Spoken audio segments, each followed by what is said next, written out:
the resistance to the authoritarian state is now centered on the Sunshine State, which, Buck, used to be a totally chill, crazy place, and they have emerged as bastions of liberty, as Ron DeSantis has classified it. Florida is an oasis of freedom. Yeah, they've added American flags and tricorn hats to their neon flip-flops. We love it. And so earlier today, there has been a lot of discussion about Disney deciding to wade into politics. And Disney decided to go full bore behind the idea that the Parental Rights and Education Bill, which said kindergarten and first, second, and third graders were not going to be taught about sex-related issues, which virtually every parent who's listening to this right now agrees with wholeheartedly. They decided, Disney did, that this was the Don't Say Gay bill. And they thought they could score points by trying to attack Florida over this. By the way, I'll mention that Disney is in Hollywood, and nobody said anything about any sort of gay issues being pulled out of the most recent Harry Potter movie in order to play in China, which is the definition of Don't Say Gay. But when China does it, actually does it, everybody shuts up in Hollywood. But Ron DeSantis now is saying, hey, Disney, if you're going to get involved in analyzing Florida state laws, then we're going to re-examine our laws, which have given for decades beneficial treatment to Disney associated with Disney World. Basically what this allows with the legislation they have there right now, Disney has sort of unbridled ability to develop its lands as it sees fit without the larger government apparatus being involved. And Ron DeSantis earlier today said there's a special legislative session that is going to exist, and one of the things that they are going to debate is whether Disney should retain that special exemption status. Listen to this. I am announcing today that we are expanding the call of what they are going to be considering this week. And so, yes, they will be considering the congressional map, but they also will be considering termination of all special districts that were enacted in Florida prior to 1968, and that includes the Reedy Creek Improvement District. So, Clay, first off, this is Ron DeSantis doing what should have been done in every other Republican-governed state when it comes to redistricting, which is write the maps the way that you think they should be written. There's always some degree of arbitrariness in congressional districts, and you can see in some places the congressional map is like a Rorschach blot test. I mean, it's crazy what they do to try to protect some districts and make others more or less competitive. Ron DeSantis is writing the map, or rather the state legislature, which is Republican-controlled, is writing the congressional map the way that they want it to be, which is what should be done in these states, okay? That's one thing. I don't know why Republicans always go, oh, but if we do it, then they'll trust me.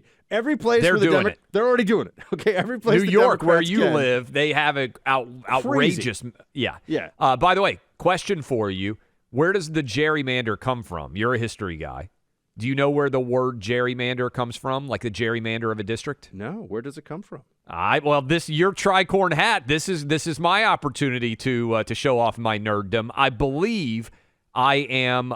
It's Elbridge Gerry, who was a congressman, I believe, from Maryland. Our staff can confirm that I am correct here, and he drew a district, or was the beneficiary, perhaps, of a district that was one of the first to be gerrymandered. They were doing their best to ensure that he was able to stay in office, and that is where the phrase gerrymandered comes from. I believe Elbridge Gerry, who was a Maryland congressman, who was the first beneficiary of having a district basically built specifically for him to stay in power.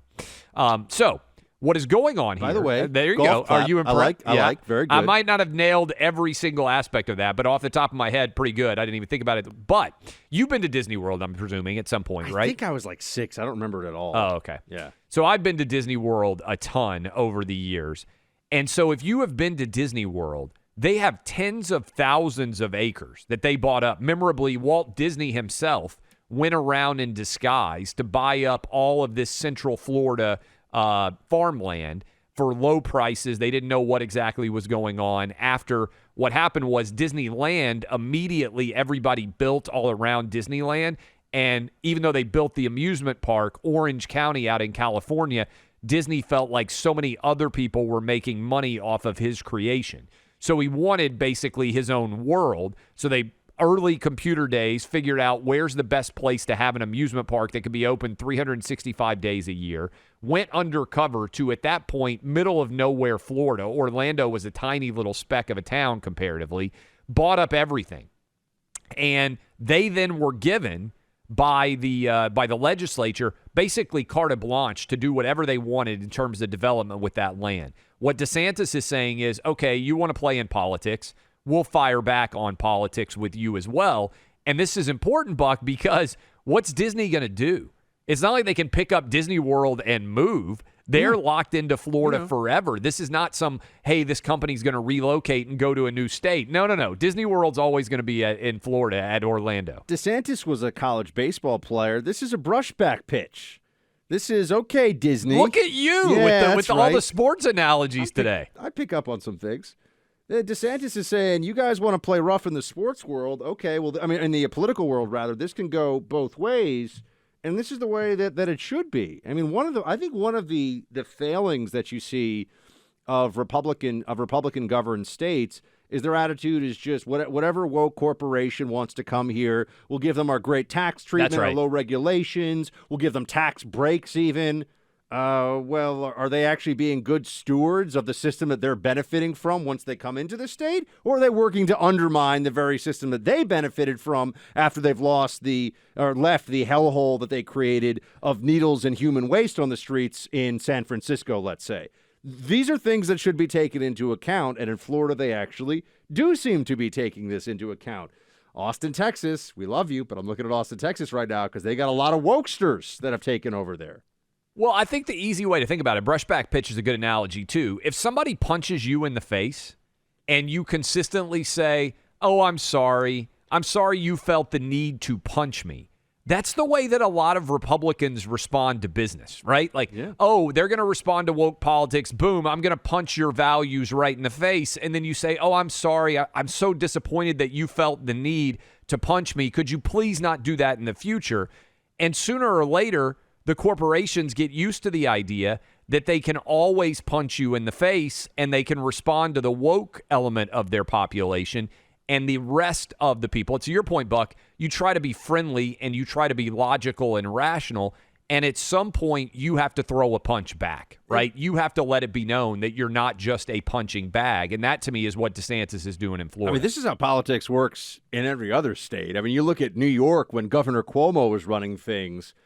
You went against Cuomo? Never mind the Democrat Party. He would find a way to make you pay. Now, yes, I think with him it was overly personal and it's kind of solipsistic. It was just about Andrew Cuomo all the Now, that's a tough word to even pronounce. Yeah. Like I recognize reading it. I didn't know how to pronounce it. We'd like to work it into the discourse here, some of those fancy words. But I think it was all about him. In the state of Florida, I think it's about protecting what Florida has become. So there's actually a bigger mission here when it comes to pulling, for example, Disney's. Disney is basically saying if there's a law in Florida that our woke executives don't like, we're going to go to war with the Republican Party in the state of Florida. And it's like, okay, that's a two-way street. And that's the way it should be. And by the way, bad move by Disney because they may lose a lot more than they gained to the extent that they gained anything at all. What's your take, Clay, real quick on trademark protection? Because I say life of the author for a lot of this stuff is what it was supposed to be. Disney keeps getting extensions. Yeah, they kept getting. So that Mickey Mouse and Donald Duck are trademarked items. It doesn't mean that, if they lost this, they couldn't still sell them, but other people could too. It's been over 100 years, I think, right? Aren't we at the point where with some of these things, it's getting close to the century mark?